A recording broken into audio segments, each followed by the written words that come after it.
J'utilise ma grosse voix cochonne. Christian sera pas long. Il faut que je fasse une annonce. Là, c'était déjà assez pas mal excitant comme ça. As-tu le chupacabra qui fait réveiller, toi? À l'heure d'augmentation du prix de l'essence, il est 1,25 $. Alors, nos amis les pétrolières vont vous mettre ça en face à 1,37 $ d'ici demain matin. Si vous avez besoin de faire le plein, faites un croche, allez-y. Si vous pouvez au moins essayer d'extorquer un 10-12 sous le litre à nos amis les pétrolières. Christian Page, bonjour. Bonjour, Benoît. Ça va, tout va mieux?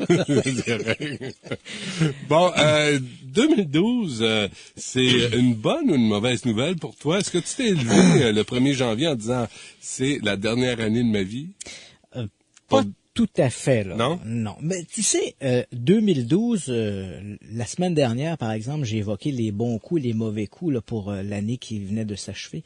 Et j'ai notamment dénoncé dans les mauvais coups l'utilisation abusive de cette histoire de 2012, du fameux calendrier Maya, qu'on a évoqué à quelques reprises durant l'année.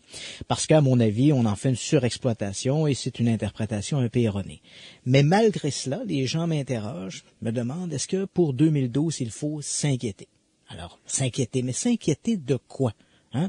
Est-ce qu'il faut s'inquiéter, par exemple, que depuis 1940, et plus particulièrement depuis 2003, l'activité du Soleil est de plus en plus chaotique?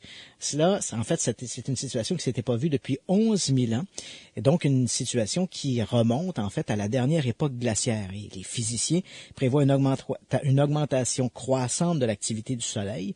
Il faut quand même se dire que ces activités chaotiques du Soleil sont souvent liées à des perturbations atmosphériques. On se rappellera, par exemple, qu'en 2005, où on avait enregistré le nombre record d'ouragans, dont la très célèbre Katrina, au grand désespoir des Néo-Orléanais. Donc, cette activité de 2005 était liée, en fait, les ouragans étaient liés, semble-t-il, à une activité croissante solaire.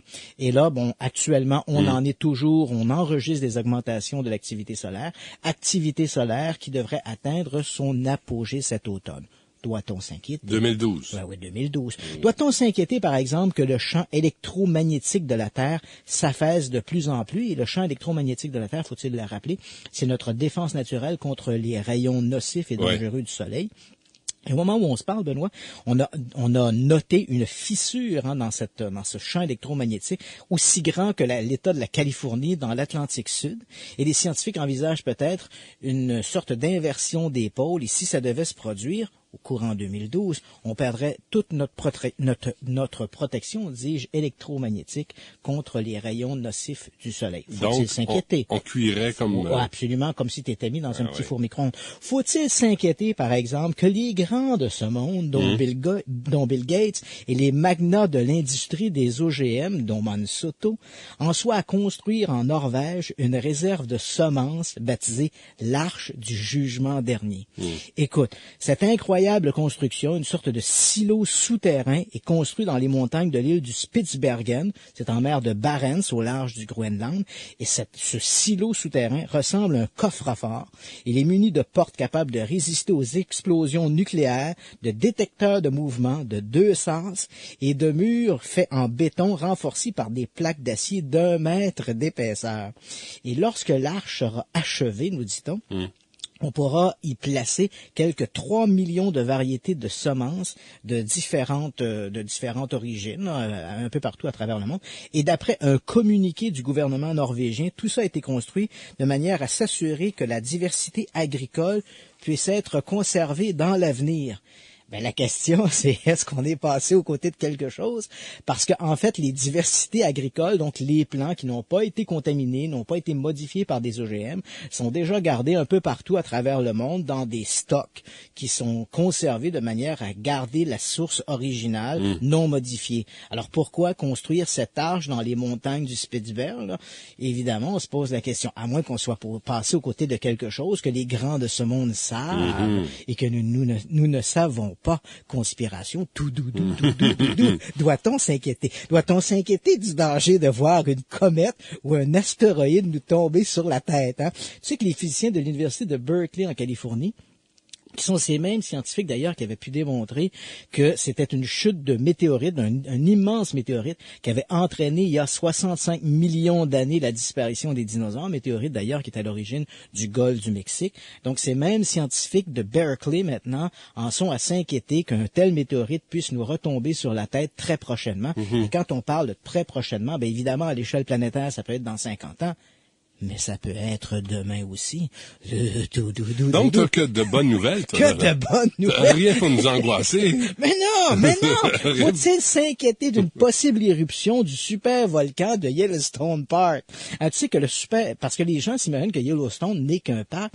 Non. Le Old Faithful, notre fameux geyser, est en fait une forme d'éruption volcanique quand c'est de l'eau qui se chauffe sous la surface et puis qui, de façon régulière, va sortir comme ça, un peu comme un évent. Tu sais que le parc de Yellowstone est en fait un volcan qui entre généralement en éruption volcanique toutes les 600 ou 700 000 ans. Sa dernière éruption remonte à 640 000 ans et ce volcan avait, à l'époque, là, on parle que le volcan avait craché 1000 kilomètres cubes de cendres. Écoute, c'est plus qu'un petit paquet de cigarettes. Ouais. Les scientifiques ont remarqué d'ailleurs que le chaudron du volcan, parce que lorsque l'on parle chaudron, on parle de la bouche, le cratère, fait une périphérie qui est 50 km de long par 20 km de large. Et ce bouchon, en fait, s'est soulevé de 2 pieds depuis 1979.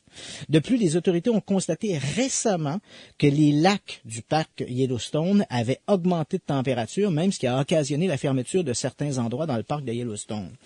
Et évidemment, si ce parc devait nous sauter dans le visage, bien évidemment, il y a des chercheurs qui ont imaginé un scénario et ce scénario ressemblerait bien sûr à un hiver nucléaire. Donc, les rayons du soleil seraient bloqués pendant de nombreuses années. La photosynthèse des plantes disparaîtrait. Ce serait la famine un peu partout.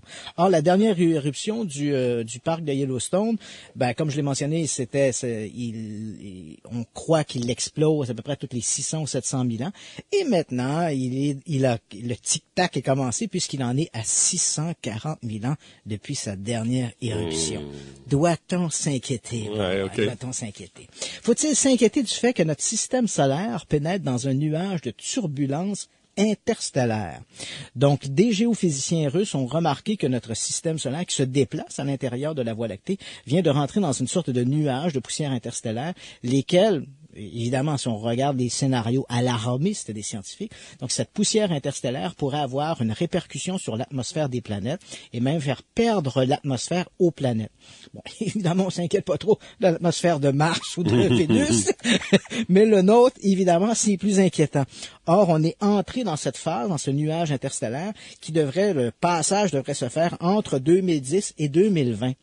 Mais en 2012, on est en plein dedans. On est pas mal dedans. Donc, faut-il s'inquiéter?